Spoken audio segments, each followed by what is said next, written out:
Welcome, everybody. I missed y'all. We I know, it does seem like it's been a minute, right? feels like it's been a long time since I seen y'all. Talk to y'all. Hear to Because speak. the world has fallen down since then. It tends to make the clock move a little faster. Right. It's been a while. All right, so Yeah, this is not usually our normal time. I know, right? This is the prime time edition. But the Bills played today. That was a game. I Um, felt like a little kid again when I used to cheer for the Bills. so shout out to the Bills for winning today. Shaq So his big one. yeah, so we couldn't have it at the normal time. Plus, I was doing a little traveling today, so you know, I was technically out of service here and there. So Okay, so I shared on my page. I tagged your page. Um, I excuse me. saw the tag pop up. So I just hope it notified your folks because your crew be popping through.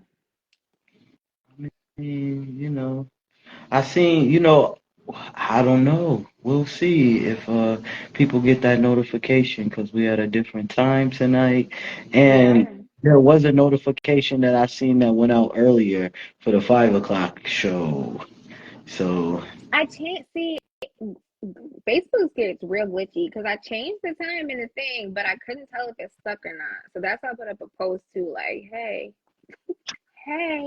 yeah, so there was a little mix up with the time, but it's okay.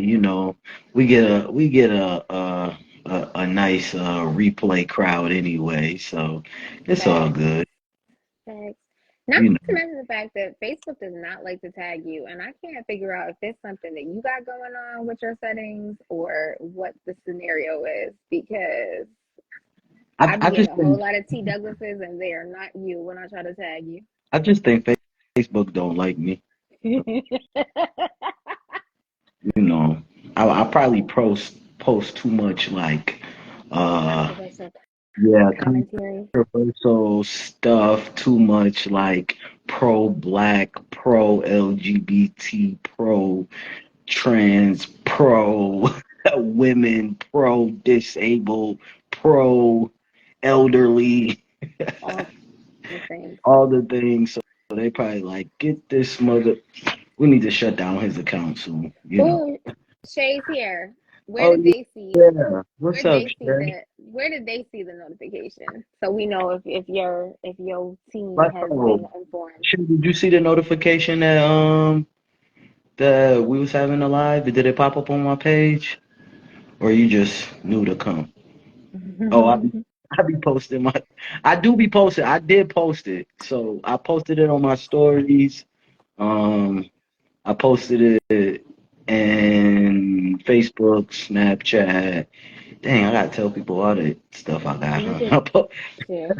posted it on Facebook, IG, Snapchat. That's all I I feel really like got. this camera is so low. Okay, well that's a good. At least Shay here. At least we got somebody to talk to. And I just tagged all of our followers on Blackout too. So that should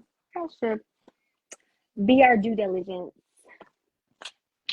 Yeah, we get I appreciate the replays. Oop, as I drop my phone. Hold on, But I'll be anyway, back. this is our first post-election show. Oh, And do we want to start with the good news or the bad news in terms of your trip or the election? Because there's not much good news that comes with the election. you on a bus leaving New York City now? Okay, Shay. What do we want to start with? Whew. I guess, we can start with the bad and work our way to the good. But I'm gonna have to get me a drink first while you Okay. talk. I'm gonna let you start. I'm gonna go. I'm gonna work my way over here. I'm really, I'm so scared of Yeah, this I show. was like, I shouldn't have. I went through a whole bottle election night. I ain't even have nothing to pour. So we just in a coffee cup today. Get the bad over with. Okay, let's get the bad over with. I feel you. All right. So obviously we have just experienced a very disappointing election for just about anybody who would be watching this live. Maybe not everybody, but everybody who would be watching this live.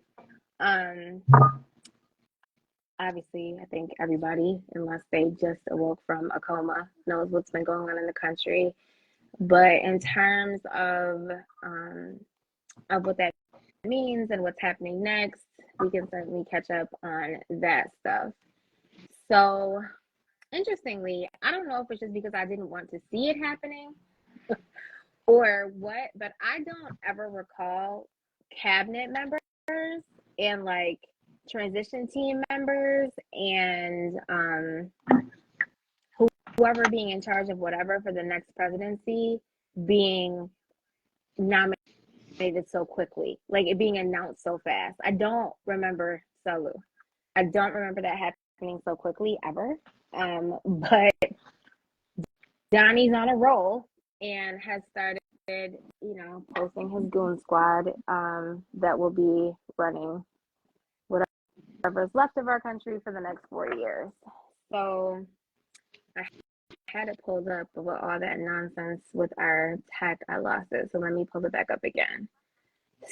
So we have Chief of Staff Susie Wiles, Secretary of State Mark Rubio, who is a very controversial Floridian. Attorney General Matt Gaetz. He's an interesting case because he was already being investigated in Washington for underage sex with underage minors, and there was a investigation going on that was going to be released very, very shortly. So most of the political science and political folks are saying that he very quickly resigned his position in order to not just join Trump's cabinet as Attorney General of all things, but to avoid the results of that that investigation being made public. Now, little pieces of it are being leaked to the media, but it's still up in the air whether that's going to get released or not, because usually if you release information like that, or if you have an investigation like that going on, if someone leaves, like quits, it's like quitting before you get fired, basically. Not he, she was crying. That's hilarious. Usually if you quit before you get fired, basically they don't release that investigation. So sometimes that's leverage. Like, we want you to go, so you can either say that you resign or we can fire you. We're giving you the option. And so he basically quit before that information got released. There's still a big call from a lot of Washington to still release that information because obvious reasons, I think. So it's up in the air whether that's going to come out or not.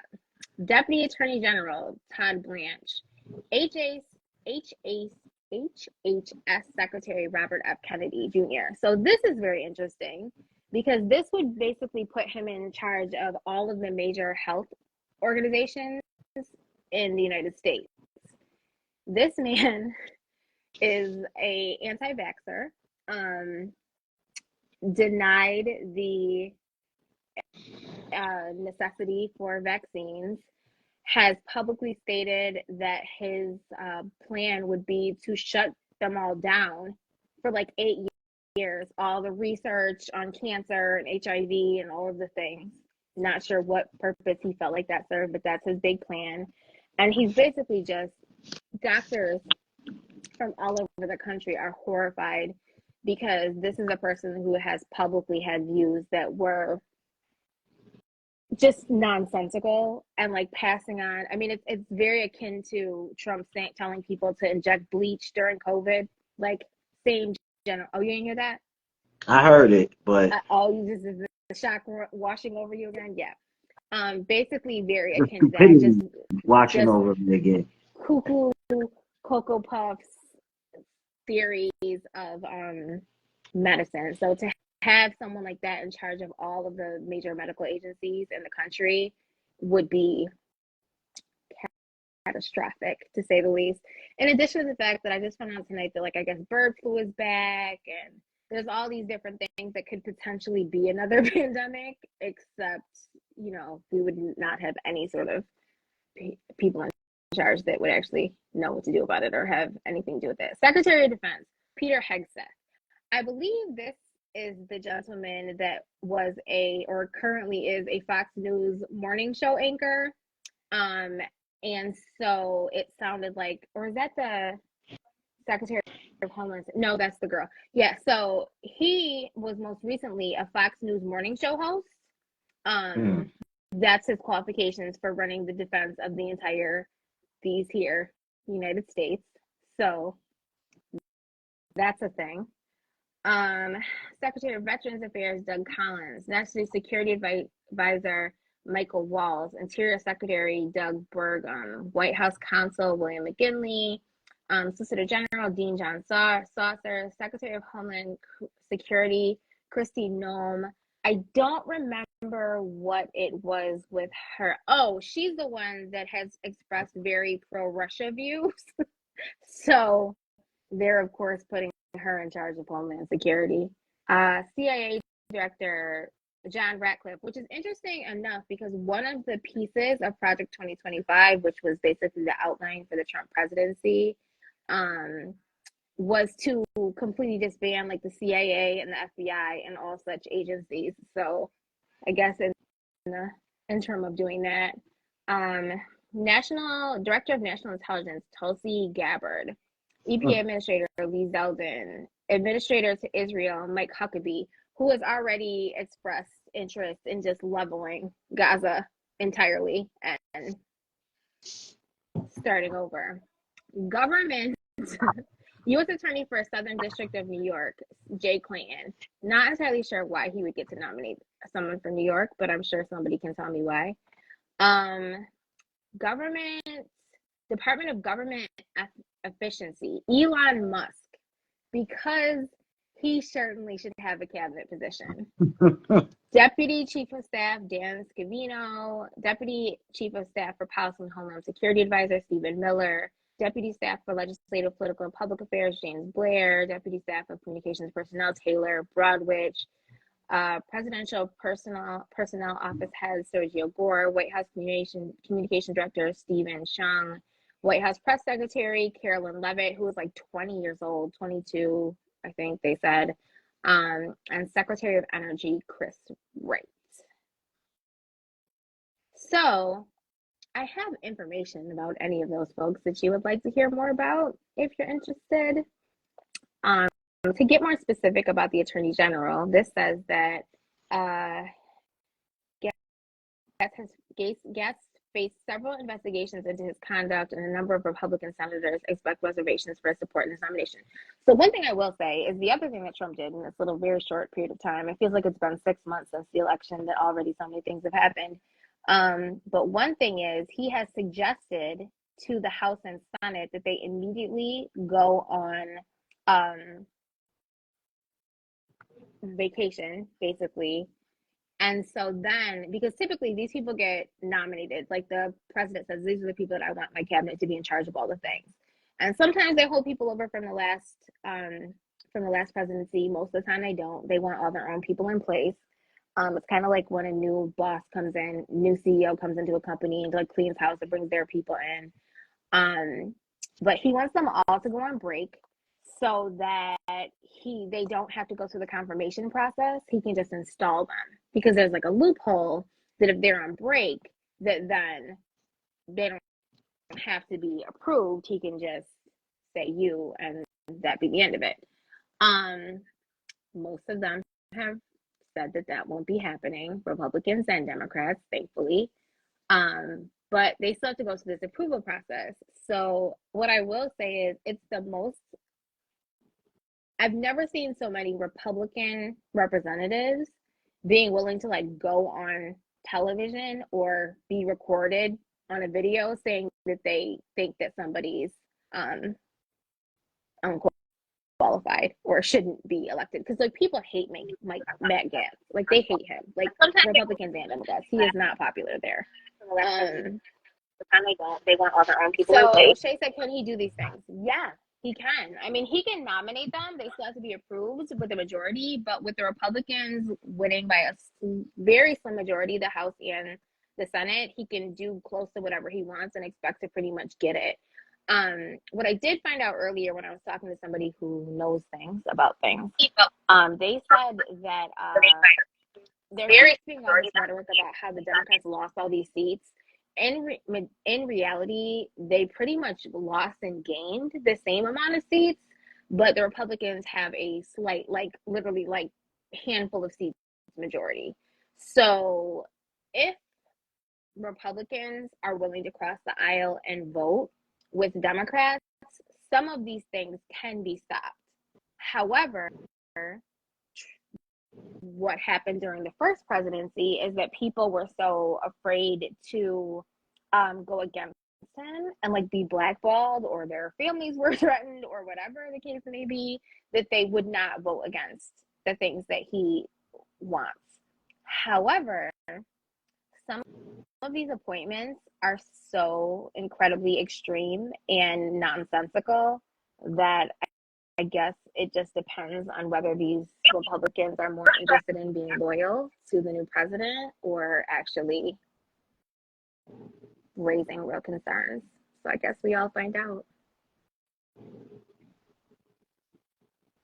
So I got in terms of catch up. Yeah. So thank you for that catch up. I feel like I need another drink after all of that. Like I need to And drink for just some saying it. paperwork to seek asylum somewhere.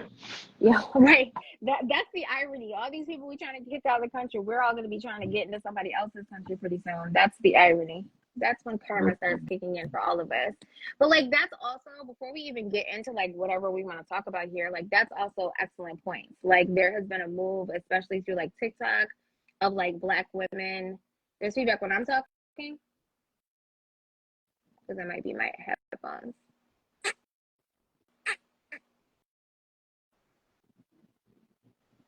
Is it me? I don't hear it for either one of us, so I'm not sure.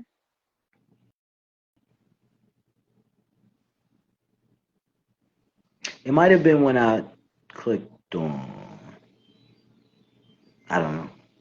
It's like a delay in the comments, so I can't tell which one of us he's talking to. He'll say it eventually. So, simultaneously to all of these things going on, there's been a movement across, yes, yes, which one? Damn. I think if I back up, maybe I'm too close. Okay, hold up. Let me back up away from. I have a lot of devices happening at the same time here, so maybe I need to move some stuff farther apart. Or it could be my AirPods. This also could be a thing. So simultaneous to all these things happening, there's been kind of a movement on TikTok, especially, where Black women have basically said they're done, that they have been the backbone of every political movement in this country, from the pro-Palestine movement, women's rights, LGBTQ rights, all of the things, and that we showed up. The numbers say that we showed up for voting. 92 to 93% of Black women voted for Kamala. And interestingly and dopely, like 88, I think, percent of Black men showed up for Kamala, even though the narrative there was that Black men weren't voting for her. So I think that's incredibly dope and important to mention. Right? And so that we're done. Like there was a huge movement among many Palestinian creators, influencers, to vote for Jill Stein, so third party vote, or not to vote at all, vote for Trump, vote for anybody but her. And so a lot of Black women, when the results came out, were like, oh, for real, no problem. And the same with a lot of Latin voters, voted very heavily Trump. And they're like, you know, when immigration protests and things start happening, like we're there and we sit up for y'all. Like, don't call us when, the shit hits the fan, whatever. So that's been a movement. There was also the blue bracelet phenomenon, which has also been a huge conversation on all social media platforms, I think, where there was a move by some white women voters that they wanted to start wearing blue bracelets to prove that they were safe. And that turned into a big controversy. I know I got into an argument or two with some folks trying to explain to them why that was insufficient and it was performative and it was virtue signaling. If you're not familiar with the term virtue signaling, it's basically like this need to appear nice, to like have an issue not seeming nice, and wanting to appear nice opposed to doing the right thing, which isn't necessarily the same thing. And so it's like, see, look at me, I did the right thing, opposed to taking accountability for like the group, and turning in to do some work around sort of the white women population of the United States and figuring out what the issue is there, because statistically white women vote against even their own best interests. And so like what that's about, where it comes from, and what education needs to be done internally, what work needs to be done to get to the heart of those things, because Black women have consistently tried to educate around those issues and gone pretty much unheard. And so basically saying like, we're not going to continue trying to teach you because obviously you're not listening, so y'all need to call a meeting amongst yourselves and figure that on out, and holler at us when you get through a couple volumes of that book, and then come back and we can have a conversation. So that's a movement that's been happening. There's been a lot of communities since the election, like some Latin communities, some some Palestinian communities, a lot of women's organizations that are like, hey, wait, come back. We all have to stand together in the face of all this oppression. And Black folks are like, no, I don't think that we do. Like, the time that we needed to show up was the time that we showed up and nobody else did. So all of those things have been happening at the same time as all of those other things. And also a lot of Democrats really pointing the finger at like Kamala, like she did something wrong. And why the Democrats, why the messaging was so bad, and why, that she isn't connecting with this group and that group, except for the fact that the people, if those things were true, the people who shouldn't have showed up were Black men and Black women, except we did. So perhaps that is not the reason why she wasn't elected. And also not a willingness by the Democratic Party to really call a spade, which is, this isn't about the price of eggs. It's not about the economy.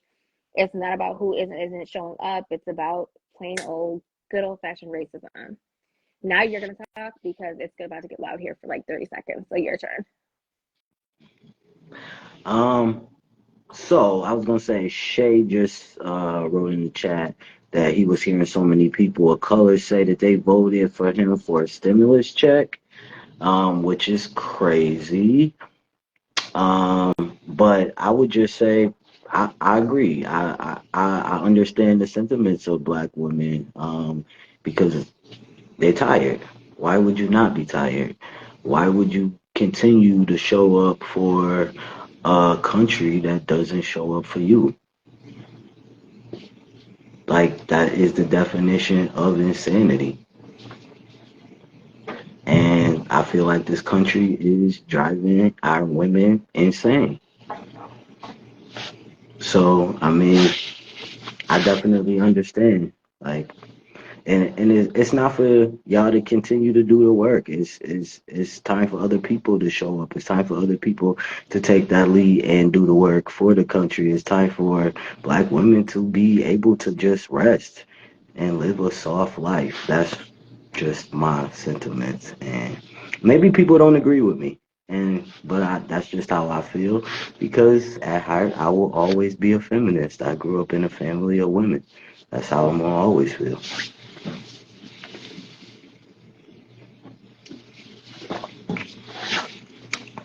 reality is the world wasn't ready for a woman president, let alone a black woman. That is the reality. But I guess really what you have to think about is why is the world not ready for a woman president, let alone a black woman?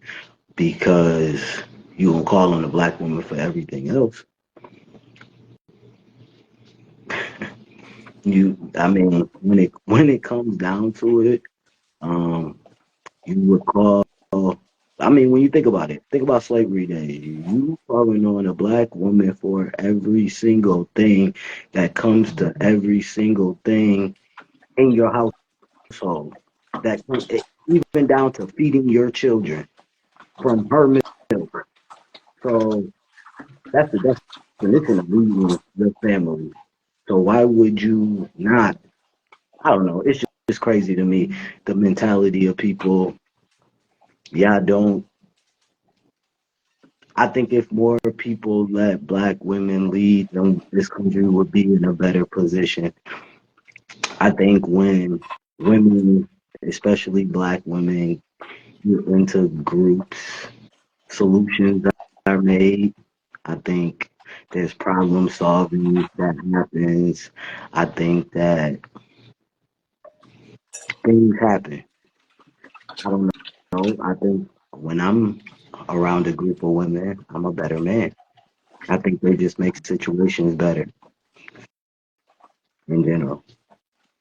Amen. I mean, I do a lot of teaching. As an educator, I try to do a lot of teaching. And interestingly, I have always found that gay men and left-leaning white women were the most difficult to educate around diversity issues.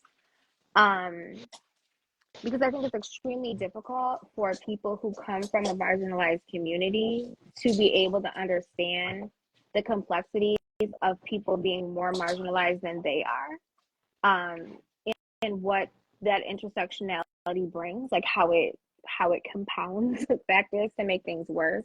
I think that there is when I saw Kamala was gonna end up being able to run, I immediately started offering a class that was about being a better ally to Black women through the election season because I saw so many white women excited and mobilized to want to do things for the election, and I already saw the issues that were going to come down the pipeline from that, even though it was always very well intentioned.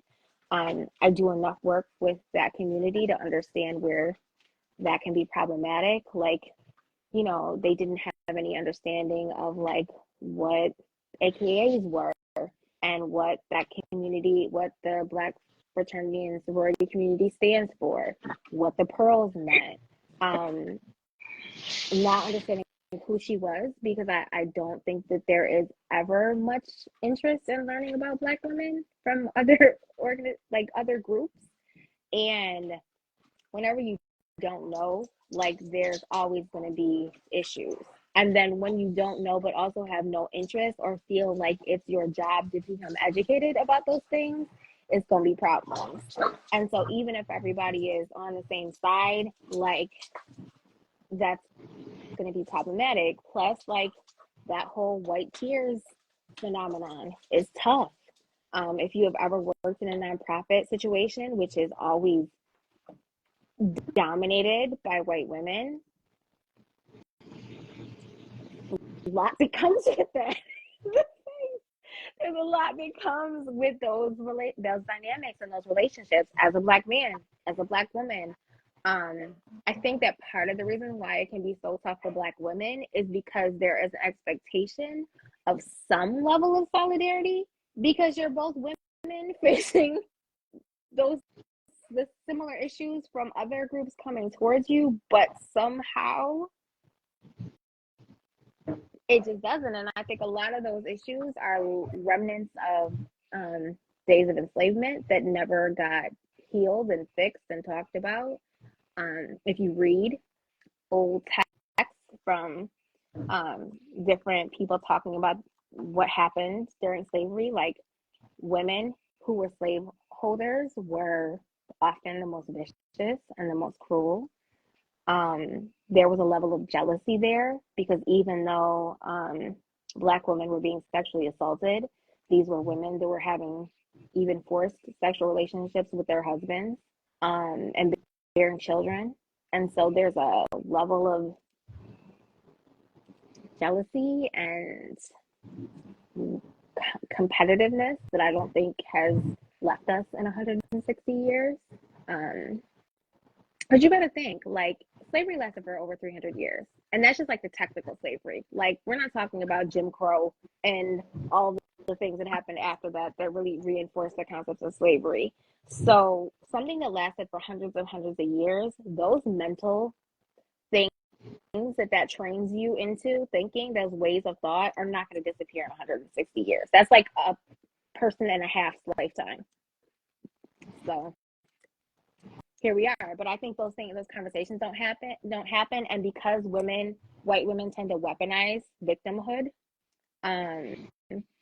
they can't happen because they feel attacked and they feel put on the spot and they get defensive and then it's an issue and then people have to come to their rescue.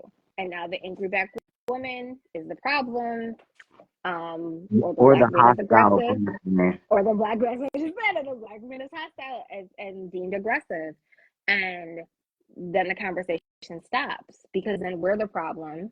We're then either eliminated or we leave because it's just not worth the aggravation, or we're just put in such an uncomfortable situation that eventually we just are like, we go.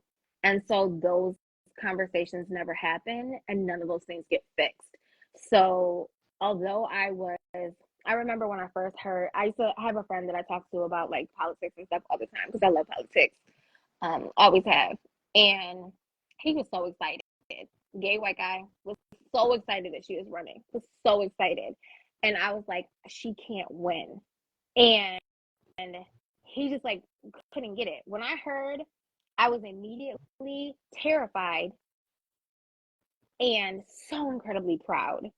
And it took me a long time to shake that, to get to the point of like, okay, we just need to rally and get her elected.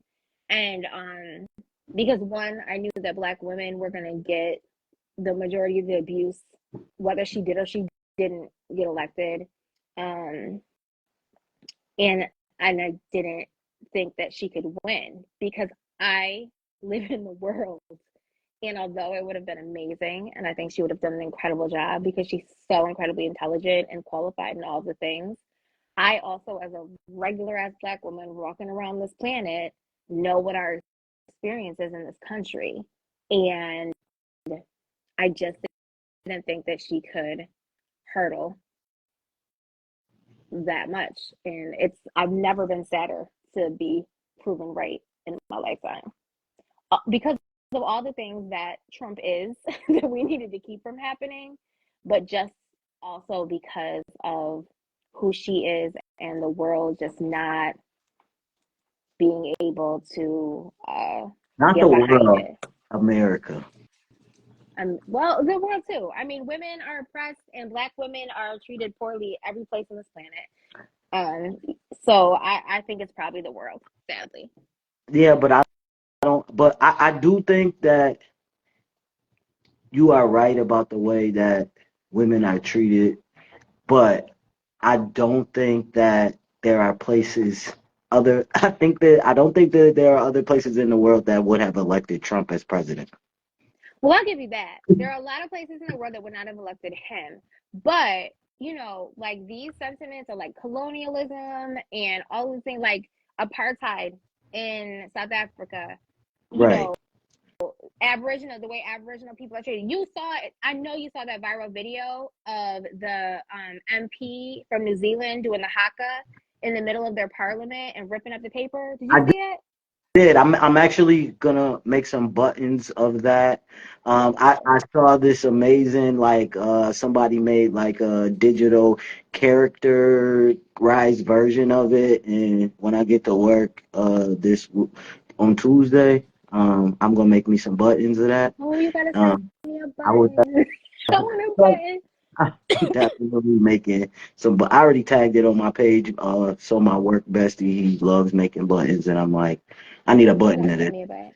Yo, I cry every time I see somebody do the haka. But every time I see that video run, I start boohoo sobbing crying. And it was so dope. This is completely off topic, my bad. But I saw this video of this woman, this black woman explaining why that moment was so powerful because mad people you see seeing it saying that they were like so moved and they cried and whatever. And she was saying that the Mori people were able to hold on to culture. The same thing happened to them. Basically, the British colonized them the same way, came in, whatever. And they were enslaved and all their land was taken and all the things. But they were able to hold on to culture in a way that was stripped from us.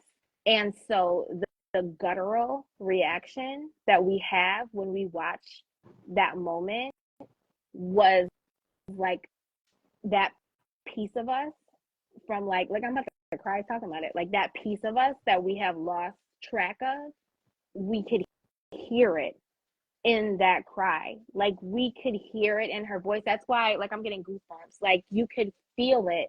And that's because that is part of all black people. And I was reading up like there's specific words in Mori language that describes that spirit of like who we are and like, that connection to ancestors and how it, that connection of a people and that warrior spirit and whatever, like, and that's why as black folks, when we saw that video, we were so moved because it connected us back to a piece of us that so many of us have lost, but it's in there. Like it's something that's in there with all of us. We just haven't, we've been so colonialized and Europeanized and all of the things that like when you hear that, it's like you can hear that and like the ancestors are speaking to that piece of you inside of you that's been buried. Like I was like, well, okay, sis. I love native music. Oh my Like, God, love it. not like, I think I really got into it in like my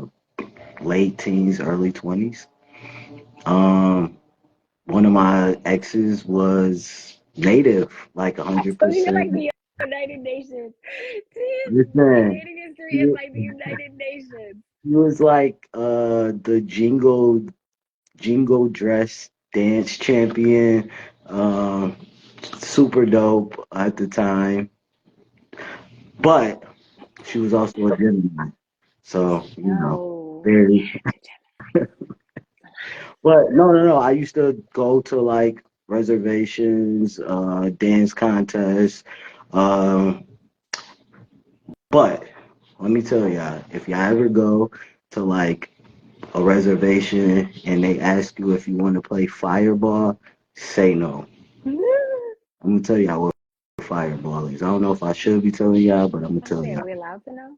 So it's like the real version of hot potato. Oh, like real fireball? Like it's a real fireball. Like they take this soccer ball and they douse it in gasoline and light it on fire and they throw it at each other. Hell no, I don't want to play that. And then what? They duck? Like It's they like catch like it? Like what like happens? like if I hit you, like it's like hot potato. It's like Like it's dodgeball? like dodgeball. Oh, Nope, yeah. I'm not playing. I'm cool. I like the way I look. I like my face. I like all that good stuff. I like not having nothing. Yeah.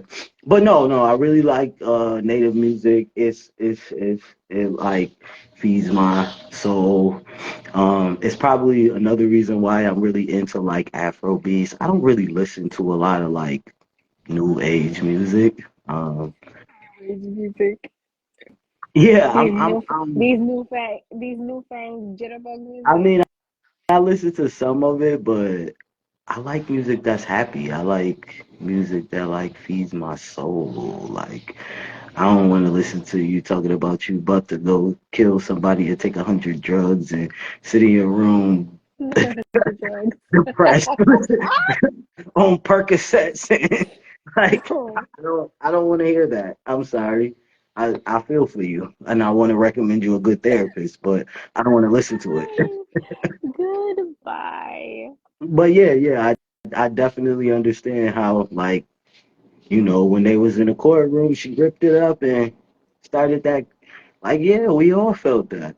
It's, And it's I read into it. It's so interesting, like the backstory, because I don't know anything. One thing I'll say is that if I ever came back as anything, I wanted to be Maori. Like their culture is so dope. Like it's just, I just love them. I love them as a people. They're just so incredible. Love them. But I read into like what was going on because I was so curious. Like, what is happening in this moment? Like, what is she like? What is happening? And it's like different commentary I saw in the video. Like you see the elder woman in front of her in some of the videos that are like more panned back, and she's so proud. Like you could just, she doesn't get up and she doesn't do it, but she's so proud. You can see it all over her face. And then you see the elder gentleman like walking down in front of her to get down to the floor. Like, I dare you. I dare you to put a hand on her. Like, I dare you. It just wasn't. And then all the people up in the rafters. Like, so apparently, historically, there was a treaty. And I love when they talk about it because they use their cultural terms, like the words in their language to talk about it. And they're like these very long, beautiful words that are hard to pronounce and they're gorgeous because you know that they must be like original language. And so they had signed a treaty when the Europeans came, the British came in to colonize. They tried to take over their land, whatever, and there was a treaty, but they were written. It was written in English and it was written in their language, and the two versions were different. And so the people from the Maori side signed one version that said what they thought it was supposed to say, what it said, but the British version added other things that like take land away from them. They didn't get to maintain their stuff. Like basically what happened to the indigenous people when they, welcomed in, the original, settlers or whatever, colonists, colonizers, colonizers. colonizers that came over. And so same thing. So like they were signing a treaty and they signed this treaty, but there were two separate languages to the point that the British even invented words that didn't translate directly in their language the same way in order to be able to like steal from them basically.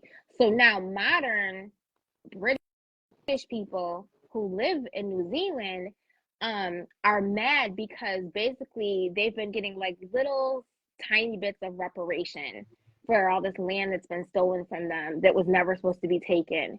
And the English people there are angry because they feel like the Maori and another group of people that are there that were indigenous to the land get special benefits, but it's because literally everything was taken from them. And so that was her ripping up the English version of the treaty that would have taken away like the last of the rights that they maintained. So it was basically her putting her foot down. And this girl's like less than 25. She's like 22 or something. Her putting her foot down, saying no more. Then they're supposed to have like scheduled votes, but they called this vote when everybody wasn't even like on the low, when everybody wasn't available to be there, when they didn't have a chance to tell people to come to, with their support and denial, without everybody being able to be represented. They called this like super squirrel vote where nobody was there to try to slip this through. And she said, absolutely not. She stood 10 toes and did her huge one and was like, not today, not today, Satan.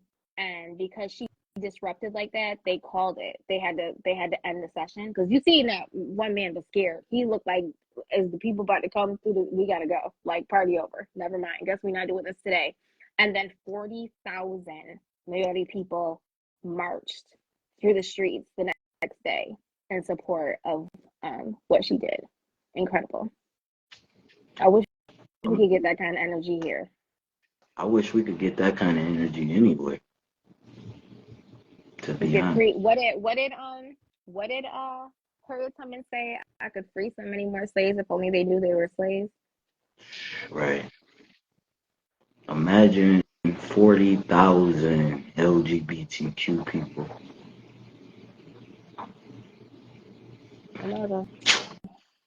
Might not have to imagine it pretty soon when they start lining them up and knocking them down. I don't know. Like at this point in history, like we are going to, I don't know. I don't know if we put our heads down and just try to grit through this. If it's time to get up and fight, I don't know. I don't know, and I don't know. I mean, I'm gonna be honest. I don't ever plan on putting my head down nowhere. Sorry. Um, my mama ain't never teach me to put my head down nowhere. So I don't know how these next 4 years gonna go, but It's interesting also though, because like we both have very similar like personalities in terms of our militance to these type of scenarios.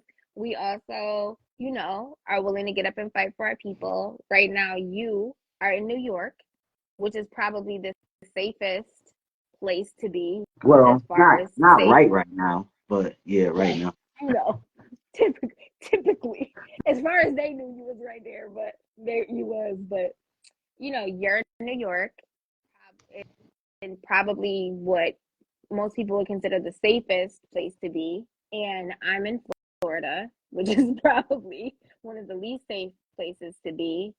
Um, which is an interesting conversation all by itself because on one hand, I don't think people understand how much local, like state and city and county funding comes from the feds. So I think that there's sort of a false sense of security in places like New York and California where they think that they are protected. And I don't know that that's not true necessarily, but I also don't know that it is true and how decisions at the federal level are going to affect very, very blue states. Um, So I I don't know. think I think protection wise, we are in a safer space, but funding wise, I don't think we're any safer. Is how I look at it. Okay. Just because we have extra protections like gender, DASA, things like that. Well, it's a discussion though how many of those can't be undone federally, even though they're state Yeah, but um protected. I yeah, I get that. I just think it would take some time to undo them. You Oh, know, I think it's going to take a little bit of time for him to do most of the things that he's trying to do. right? But I think like as far as funding, I feel like we are at more of a risk. Um, because you're right, they are. A lot of our programs are federally funded. They're not statewide programs. And So people don't realize that even stuff that says it's state, like it's pass through money. Like, so even though it's like a New York State put it out, doesn't mean that, but New York State has to get the money from yeah, somewhere. yeah, Is the thing. Like New York State don't just have money. All states right, get their money from somewhere. right. You know, all states are funded federally. So I mean, And I wonder how many of the states he's gonna go harder at because they're blue. well, I feel like it depends on how much he wants to fight. Like, and Yeah, and and also I think that depends on he's a very moody man. right. So like, what mood am I in today? Do I feel like being like, look at his track record on Twitter. I feel Yeah. like he gonna handle America just like he handled Twitter. Like, do I feel like being an asshole today? I also think a lot of it is he has a really short attention span. Like I think stuff is interesting to like play with, and then when he's over it, he's like on to go destroy something else. Right. He like plays Monopoly with the world. So my best advice for people, our people for the next 4 years is to unify, strategize, and survive. You know, that's an interesting conversation too, because we both work with the community, like directly, hands on with community. And I keep trying to have the conversation with folks about like how important it's going to be for us to find community and build within community and sustain within community and all of the things. I have found, which surprised the hell out of me, honestly, when I came down south, I actually expected to find a better sense of community and have not. I feel like down here they don't know how to community in a lot of ways, and I actually found greater sense of community, not me personally, but just like learning how to insulate within a community. I found more of that in the city that I grew up in New York, that everyone hated each other for the most part, but somehow we still managed to like lean into community in ways that I don't feel like they necessarily have learned how to do down here. Like, what do you see in terms of like community building where you are? Like, do you think that people are ready to like circle the wagons up there and start trying to like lean on? Like, do you get the sense that people like get that that's where we need to be right now and are like working towards that? Well, it's funny you should say that. I just got an email and like last week about bringing together all of the different community organizations for a meeting, like basically a strategy meeting. That's great. So I think, it is possible. Unfortunately, I wasn't able to make that meeting because I was out of town this weekend at another amazing event. Yeah, But talk about that. We're gonna end with good news when we talk about yeah, that. yeah, we can end with some good news. But yeah, I think it is possible. As long as people, I say it's gonna take a lot of people's egos at the door. Um, and having a real unified mission to be able to, strategize and get, a goal. You gotta have one goal in mind. You have to have, you know, a meaningful goal. You have to have a strategy, and you have to be, motivated to be unified. Because if you're not, it's not gonna work. You know what I mean? I think a lot of times people have a lot of egos in the room. Everybody want to be a leader. Everybody want to do everything. Oh, But speaking of which, remind me, I have to send you an email because it's somebody who wants to work with you on something. Remind me to have me do an email introduction. Just remind me when you said that. I'm always open, for new jobs. Saying that publicly, new jobs. I caught that. No. But no. But yeah, I think it's always like a lot of different egos. Everybody want to be up front. And I think a lot of times I get in the way of the work that needs to be done. Yeah. Um, so if you can get past all of that and just focus on the mission and surviving and helping people, I think a lot of good work can get done. Yeah. I can't help but wonder because of the work that I've done and the experience that I've had, like what that looks like. Because, being intersectional makes that extremely challenging because Black organizations don't necessarily align themselves with queer or trans organizations, and queer and trans organizations don't necessarily align themselves with Black folks. So once again, we are our own village. Well, guess what? If you put yourself in a silo, then ain't nothing gonna happen. That's what I mean. Like, if you're not willing to be unified, then it's not gonna work. You got to step out. I talked about that this weekend. Like, I'm in so many different spaces that I'm so comfortable with being uncomfortable now. Hmm. And if you not if you're not comfortable with being uncomfortable, you never gonna create real change. Right. That's It's not interesting. it's not gonna happen. Cause what are you doing that's different? What you doing outside of what you normally do? Yeah. Well, that's funny too, because like this is also Trans Awareness Week. So, I've been attending events and, whatever. And I was in an event. It was actually the first time that I was outside since the election. I mean, obviously I've been outside, but it was the first time I was around community since the election. So I got through like two hugs and then like went like clean waterworks because I think it was the first time that like I had seen us outside. And, so as soon as I saw a couple people from across the room, my friend who is in charge of all of the trans programming and initiatives for Equality Florida was there. So she ran up and gave me a hug. And then another gentleman that I actually met down here, but he's originally from Rochester, which was crazy.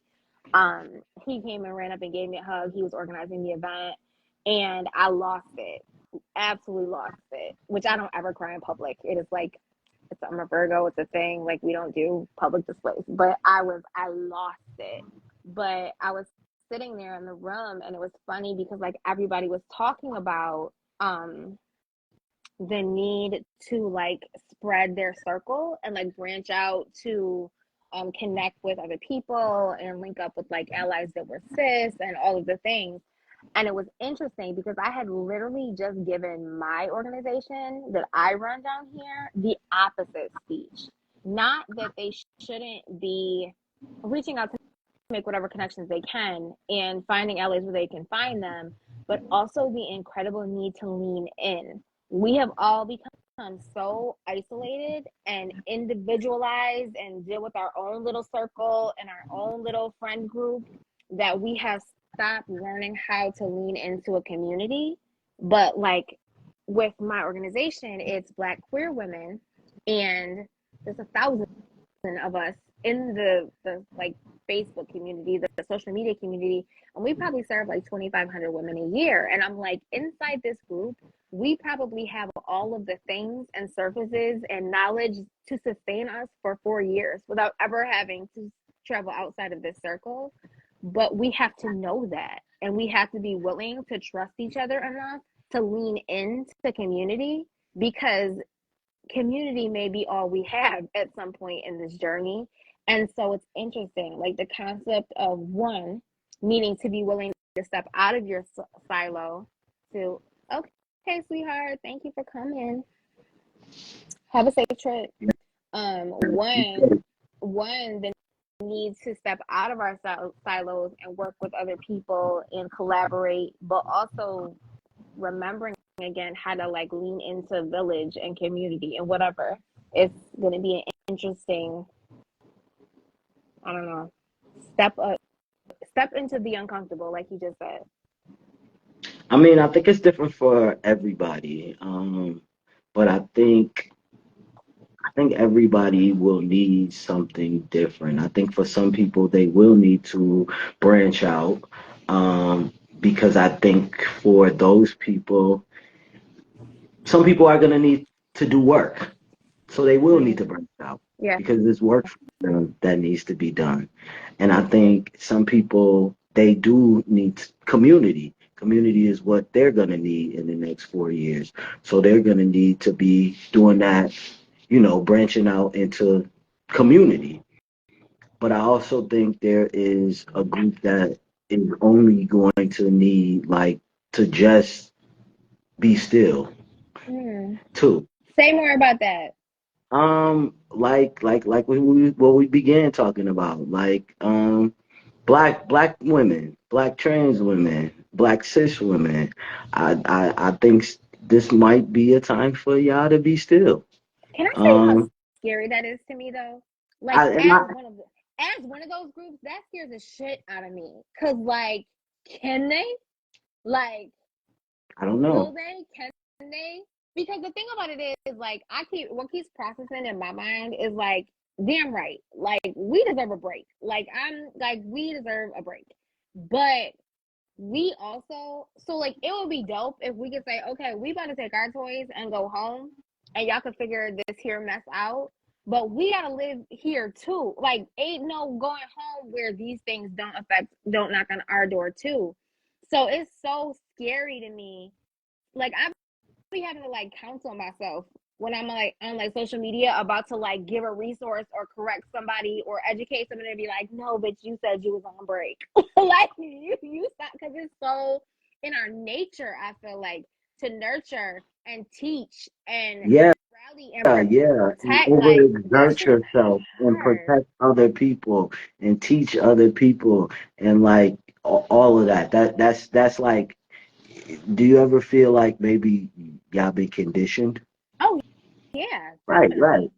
So maybe Definitely. like maybe in these next couple of years y'all take a break and nobody's saying for the whole 4 years, but maybe y'all just take some time for y'all to heal and relax and I know relax is like a big like I know I'm not supposed to say that word. I do know it's not a word that I'm supposed to use. I But am relaxed. yeah, yeah. But like, it's okay to relax. Like, you And know, like even like just as a black woman, like black trans women have loved me through every stage of my life. If it were not for black trans women, I wouldn't be the person that I am, or the leader that I am, or the voice that I am. And so like the idea of that being like absent from all of these movements, even though it is so well deserved, is so scary to me.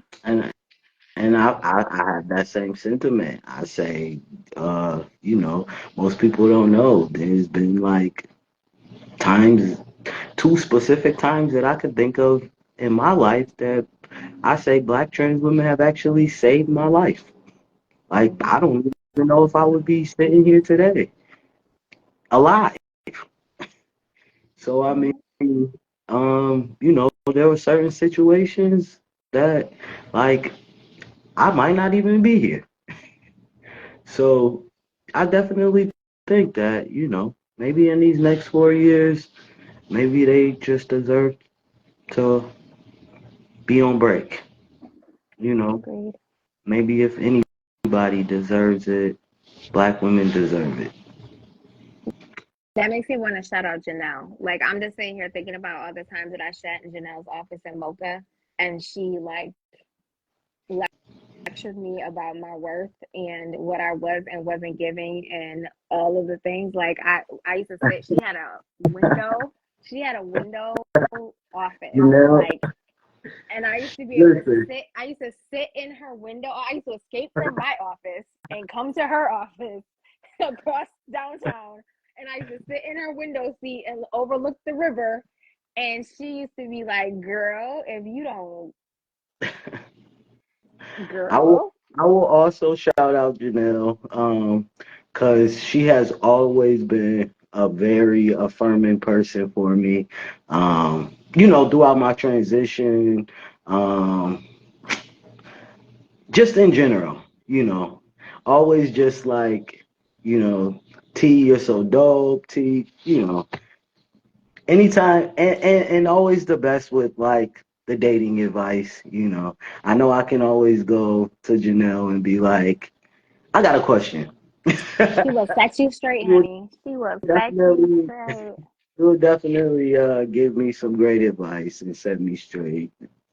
So shout out to her, Shout out living to her. living her best life. She didn't like me and moved to the other side of the country, but shout out to Yeah. her. Next time, But you yeah. definitely tell her I love her. But yeah, no, like it's true. Like, and that's the sad thing. Like, I think that Black women in general have just, because we have always been that, it is so incredibly easy for every other community to just know that we're always there to be those things and be those people and do that stuff. And in the dawn of a whole bunch of unfortunate realizations that this country is going to have to come to, I think that that's probably going to have to be one of them. Hmm. That's definitely gonna have to be one of them. Okay, so after an hour or so of this very unpleasant, Mhm. difficult I mean, conversations. well, Talk to us about, I reality, mean, it's it important is. and it's wonderful, but It talk to us about this trip that you took so we can end on a high note is. for progress, towards progress and growth. Towards progress and growth. So, I got to come this weekend to Richmond, Virginia. My house brother threw a great weekend, specifically for men of trans experience and trans mask men, um, through his organization called Bonds. Um, but it was dope. It was dope, full of panels. We love a good panel, don't we? We love a good panel. We love a good panel. We love a good. We love some good health panels. Panels about misogyny, misogynoir. Panels about Toxic trans. masculinity Yeah. in the trans mass community is always a good one. Panels about trans mask health. So Um, important, so incredibly important. There's so many complex conversations there. the panel I was on was specifically about passing the torch and legacy in the community, which was cool. I got to talk about my work with youth. Um, some great people, some great networking. Went to my first cigar bar. And how is that? I know Winston's been coaching you through these cigars. I'm not really a cigar smoker. I think most of the time when I was sitting there, I was like, "Oh my God, I'm gonna have to dry clean this jacket." But, but no, it was cool to hang out with the guys. I love Virginia. Yeah, Virginia was a nice place. It was cool. Hang out with the guys. Um, try a cigar. Um, I'm not. I don't think I would have done it Not on my your thing. own. But Okay. as a experience, I'm a guy of experiences. So you know, Gemini. I'm a Gemini. I like experiences, so I'm all down for trying things once or twice. Did you have like the cup of like, I don't know, what do you supposed to drink with a cigar? Cognac, Like bourbon or something? Cognac, cognac. You had the, cognac. isn't that Henny? Isn't Henny Henny cognac? is cognac. But it was No, a it it was wasn't. a It's it was like a Spanish bar, so it was called Savannah. So they had like was it better than Henny? what? Oh The no, the bar Savannah. was called Savannah, but Oh, the the I bar was had called Savannah. yeah. So they had like I don't think they had Henny. They had like more like tequila and like Okay. Cuban drinks. Gotcha. Yeah, down in Tampa, where I am near, um, cigars are huge because it was a huge Cuban influence. It was like a black section. There was like black like Harlem South. They used to call it like the Harlem of the South, and a huge Cuban section. So it's like old cigar shops all up and down like the strip down here. Oh yeah, I've been to some of the sections that have like the Cuban bars Ybor, and like Ybor. Miami though. Oh, oh Yeah, yeah, yeah, yeah. Same, like same the thing. Like Miami section. I remember because I went on a cruise and I remember I before when I had hair, I had forgot I couldn't get my hair cut before I went, so I had to find a barber there and then they gave me a Cuban haircut. you want to see that? And I was like, Where are oh, those yeah. pictures? I I want to see said, those pictures. they think I'm Cuban. They really thought I was Cuban on the trip because I had a You Cuban look hair. real Dominican. You look real Dominican to Yeah, start maybe with. they thought So I was. Maybe that's what they thought. I don't know what they thought. you look real And people Dominican kept to start with. It's all in here. This looks people real kept talking Dominican to up me in in Spanish, and I'm like, yeah, here. nope. Then Oh, when I that was got back funny. home, I went to Tops. I lived in a more of a Spanish neighborhood, so when I got back home and I went to the supermarket, uh, the Spanish people was still talking to me in Spanish. And I'm like, Stop. It's the hair. some The lady tried hair. to hook me up with her daughter. And I'm like, ma'am, I don't even speak Spanish. I So don't the know. reason why I used to speak fluent Spanish when I was little, when I was a little kid. I took like 4 years of Spanish. So obviously I like picked up like book Spanish, and then I had Spanish friends, so I picked up like hood Spanish. But the reason why I learned how to speak Spanish was because so many people used to come up to me when I was little speaking Spanish to me because they thought that I was Puerto Rican. So that was how I first started speaking Spanish. Now I can understand a little bit of Spanish, but only because when I first joined ballroom, I was in a Kiki house, and my first house mother used to want me to learn Spanish, so she used to only talk to me in Spanish. Ooh, ooh. If I couldn't understand her, she would still only talk to me in That's Spanish. so So I funny. could understand like a lot of Spanish, but I still can't. Spanish by firing squad. Yeah, yeah. So she still sometimes only. That's why she still only talked to me in Spanish sometimes, That's which is so why when I funny. went to her birthday party, the back of my jersey was in Spanish. Oh, I'm sure she appreciated it. I'm sure she appreciated that. That's because she bought it. Oh, there you go. Got Okay. everybody's jerseys and her nickname for them. So mine was in Spanish. What was it? Exactly. What was it? Oh, it says sun in Spanish. Oh,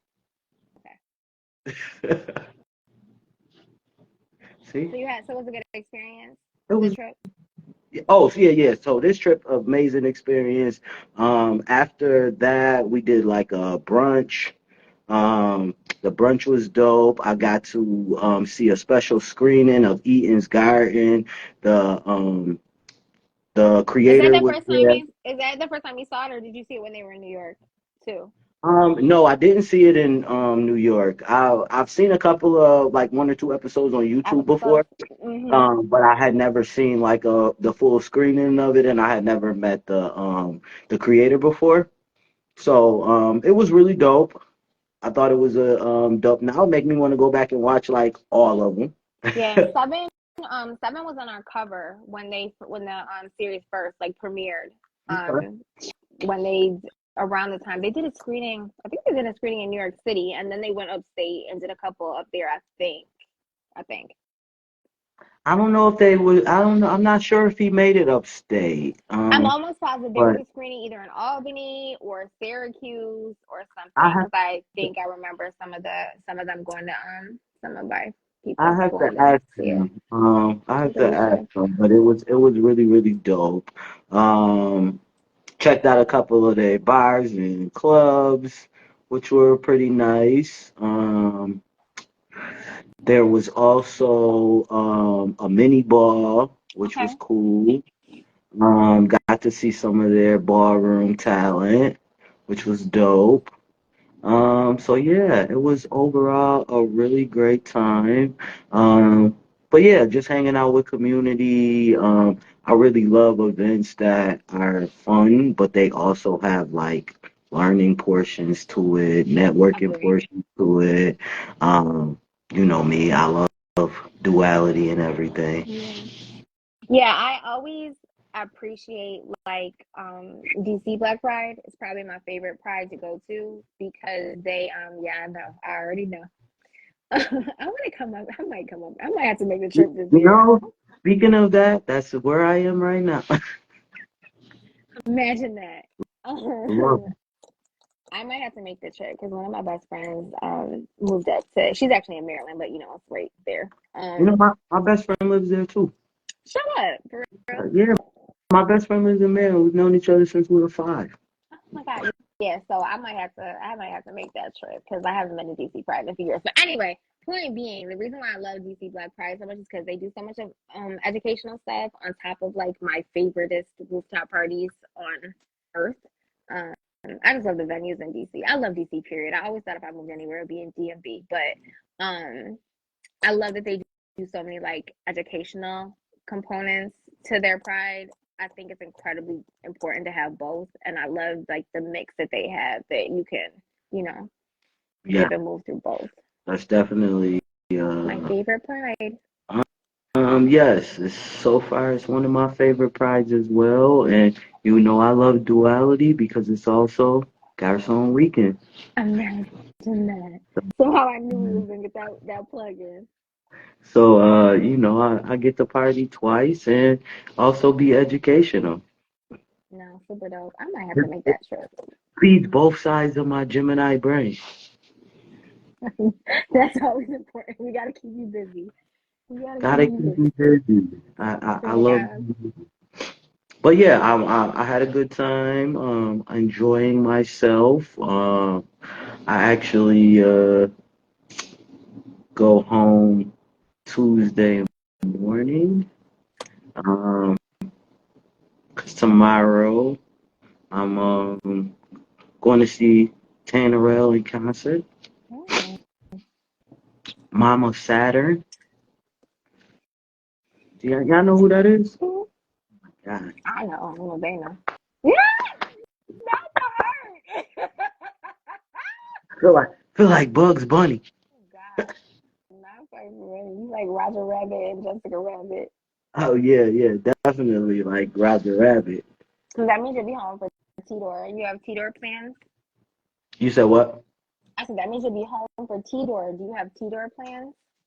You I doing do events for have, T-Door? of course, I have T-Door plans. When do I not have T-Door plans?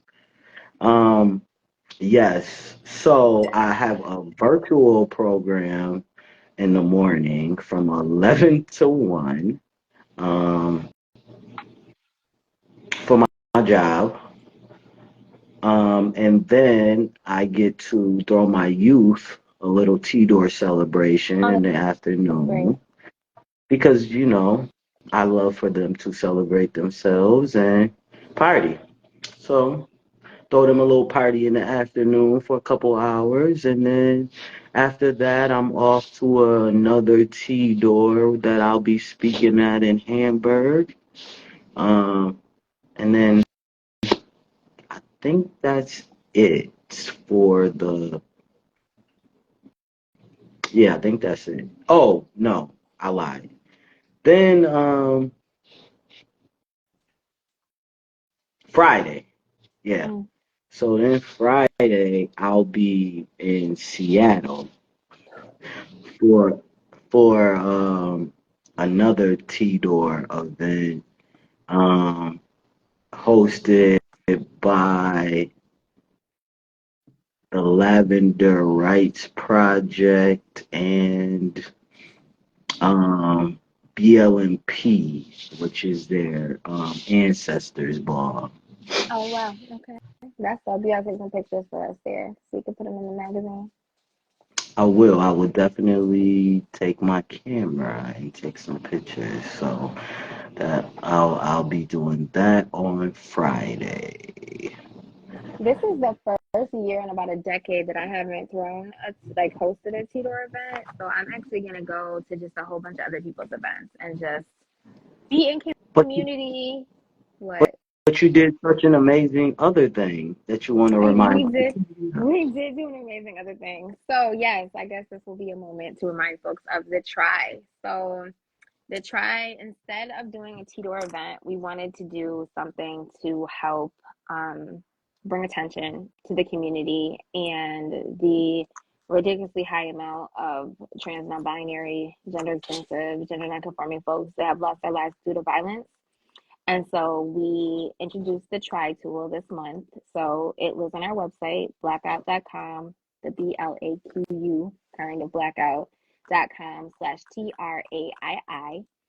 If you go there, you can pull up a map that plots every single person that we know of, from HRC's resources, from different media sources, that has lost their life to violence. And the purpose of that is, one, to keep the stories and memories and names of those folks alive because so many of those murders go unsolved. So every time that their names can be said, it's important because it increases the likelihood of people being brought to justice, as well as just we owe it to them to make sure their names continue to be heard. But we hope that different organizations, especially now where all of the things that are about to start happening are about to start happening.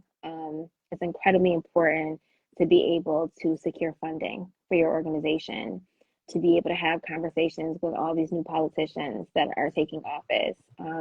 Some people don't care, but other people just don't know. Because as we know, our stories don't get media coverage and don't get publicized and don't get talked about. So people may just be unaware. So you could go into this website, look at different things that have happened all over the country, learn about each one of the cases. You can plug in your address or the address where the person you're talking to is sitting and show them all the people that have lost their lives in that area. We hope at some point law enforcement starts using it to start drawing parallels and getting a better understanding of the outstanding cases that affect our community specifically. Um, and we also, Winston has been working on it with us from Blackout, and he is always quick to talk about the fact that it sort of gives you like Green Book, the places as you travel, as you think about relocating, as you move throughout the world, to be able to look at the places that you're going and make sure that you are as safe as possible in the areas that you need to be as safe as possible, when you need to be extra diligent, and vigilant to make sure you are safe. And honestly, I think that there's probably people that you haven't seen in a long time that you may find on those pages. And although that is a really sad discovery to be made, it also is important for those folks to be known, and us to be able to make those connections. But probably the reason why it's the most special to me is because there is an ability to go in and give us more information. If there's a name on there that you don't see, if it was a story that, maybe one of the larger organizations around the country chose not to carry or publicize for whatever reason, you can send us that information and we will research the story and we will add it to the list because, so many of us get misgendered and people don't recognize dead names and all of the things. And everybody deserves to be remembered. Everybody deserves to be counted. And so if you send us that information, then we have the ability to add that information to the database so that, people can, we can help keep their story, their case, their memory alive. So it is not, it is a sad thing to need to have it, but we really, really hope that it can become a resource to organizations and folks all over the country that are out there on the ground doing this work, trying to keep each other safe, trying um, to find the bad guys and to end transphobia and homophobia and transphobia and all the things. So go on there and give it a shot. There's videos to teach you how to use it. It's a really, really, really user friendly. Like you don't have to be, you know, a nuclear scientist to try to figure out how to use it. Like it's very user friendly. Go in, just start pushing buttons, clicking panels, clicking boxes, layers, and you can pull up the information and use it to help you get more funding for your organization, help you to, as you're educating, as you're talking to folks, as you're trying to give people information to open people's eyes. It's just another tool to be able to have, to be able to bring out, pull out your laptop, pull it up, let people see it and use it for themselves so they can get a better picture of the story that we've been trying to tell for ages now.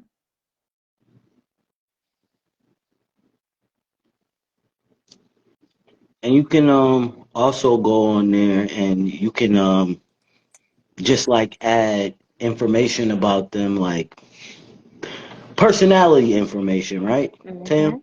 You Yep, you can. If it's somebody you knew and you want to tell the story, like the thing that we try to do most, I always say that there was a family that we worked with a while ago, a few years back, that had lost somebody. I just put the link in the comments. And the thing that stuck with me the most in that conversation is they were number 39 that year. They were the 39th victim. And everybody in the media just started in organizations and like, whatever, started calling him 39, and they wouldn't say his name anymore.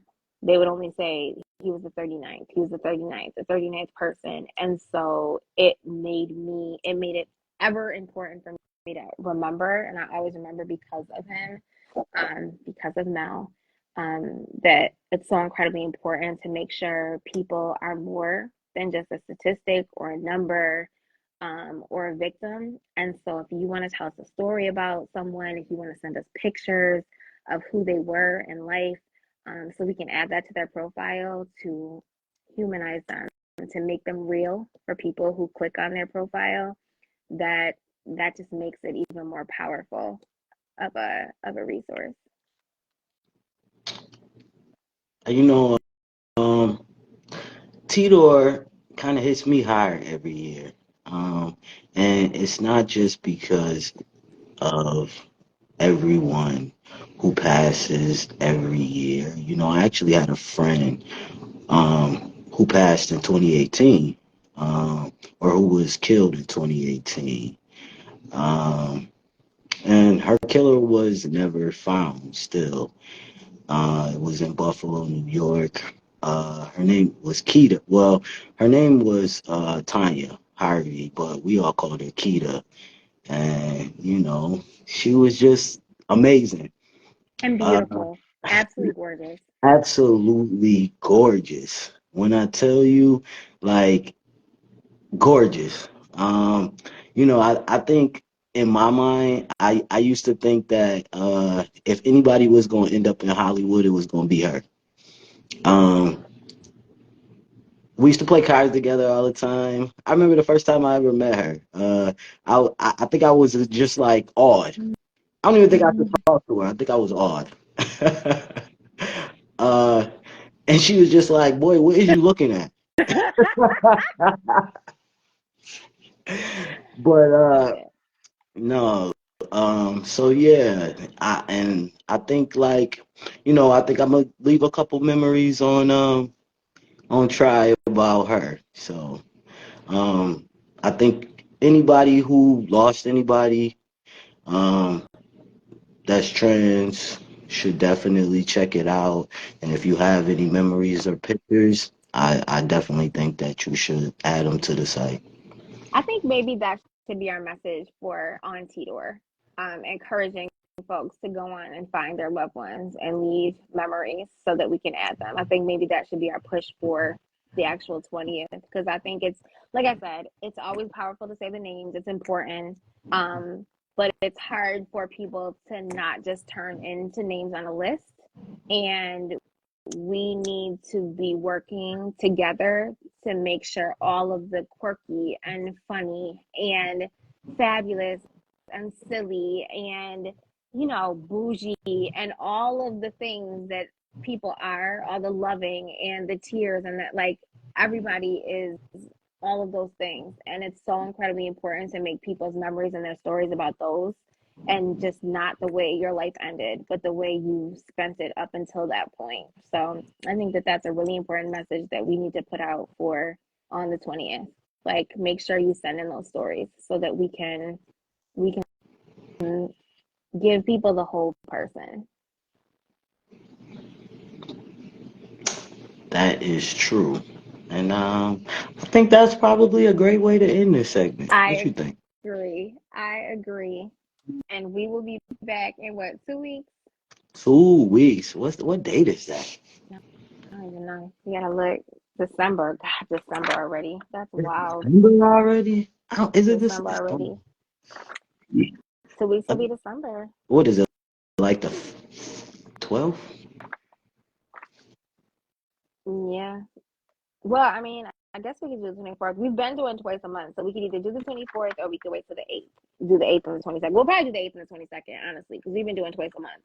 So we'll Okay. probably do the 8th and the 8th. 22nd. So we'll see y'all on the 8th. I don't think I got nothing going on the 8th except coming to see y'all. Probably, you probably do. I don't ever be having nothing to come. I just be coming here to see y'all. All right, y'all. Y'all safe. Y'all could have been anywhere in the Honestly, world, but y'all here with us. So y- we appreciate it, and we'll see y'all soon and on y'all the keep 8th. a heads up. This stuff is hard. Like, don't lose your joy. Do all of these things. Don't. The one thing that people can't take from you is your integrity and your joy. So you hold on to that with everything you're worth. Yeah, yeah, and practice some good self-care, you know, for sure. If you need some self-care tips, email me. I got a lot of them. All right, y'all. Mwah. Thank you. All right. Good night. I'm trying to turn it off like it's not you.